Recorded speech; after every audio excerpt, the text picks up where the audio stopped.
Welcome, sir. Thank you. It's nice to see you guys again. I want to thank you again for last week for moving the open forum up to the beginning of the meeting. That was really nice. I appreciate that. You'll notice that my voice is kind of hoarse because we've been shouting, and I really hope that you guys are listening.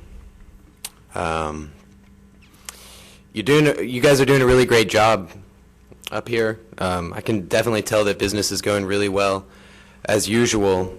However, to my thinking, and I think to the thinking of the other members of the audience, there are some very serious issues that demand far more attention and very urgent attention than a lot of the mundane things that are generally discussed.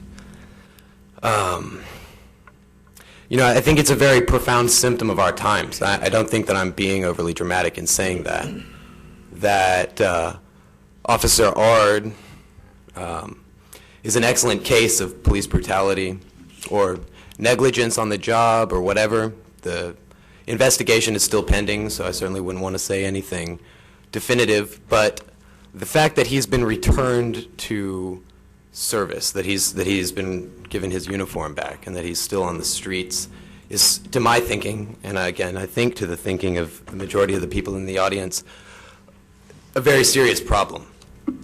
I realize that protocol awards him or affords him paid leave. A protocol may or may not allow him to have his badge back and return to duty while the investigation is pending. However, I don't think that that's a good excuse for allowing a situation like this to continue taking place.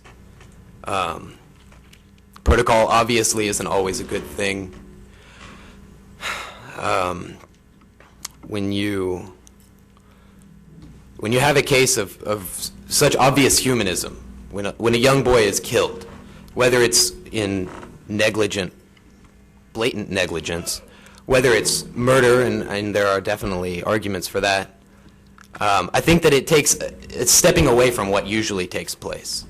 My personal demand would be that this be taken as a separate issue, away from protocol, that Jerald Ard, who to my understanding has a history of violence, and you can take that for what it is, I'm not an expert, who is known throughout the Brownsville community as being someone who does abuse power, be taken off the force, preferably without pay, although, whatever. But be taken off the force and off the streets so that myself and the other members of the community, as well as yourselves, can feel a little bit safer. I think it's a shame that this community has become so frightened of crime that it's willing to institutionalize a worse form of violence. That's really the major question. And there's a lot of talk nowadays, a lot more talk than there ever has been, I think, at least in recent times, of the legitimacy of the authority of the police force, of institutionalized violence, is what a lot of people would call it. So that would be my plea. And I'm begging you, please, take Jerald Ard off the streets, at least until the investigation has come to a close. Please do that.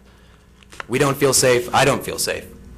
A lot of kids, I'm sure, out there running around on the streets.